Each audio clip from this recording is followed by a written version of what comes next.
আমি ভাবছি আপনি চলে গেছেন। আপনার পরিবর্তনের পোস্ট, আগের পোস্টে দুইটা পোস্টে আমি পড়া ভাষায় কমেন্ট করেছিলাম। হ্যাঁ,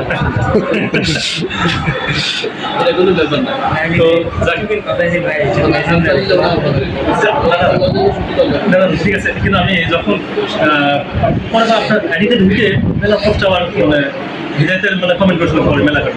আলহামদুলিল্লাহ যে মোবাইল পলিসি আপনার পরিবর্তনের পর মানে খুবই খুশি হয়েছে আমি। আপনাকে দোয়া দিই কেমন সব ছিল আমার।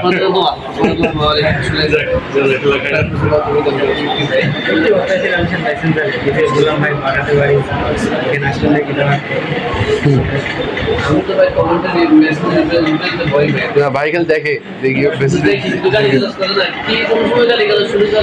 না ঠিক আছে ঠিক আছে। আমি ওই আপনার দেখা করার জন্য সবার যাতে আমি ইসমে গেছিলাম কিন্তু আপনার সাথে দেখা হয় না। মেসেজ দিয়ে গাড়ি মোবাইলের মধ্যে আমাদের সাথে দেখবেন একটু ভালোবাসা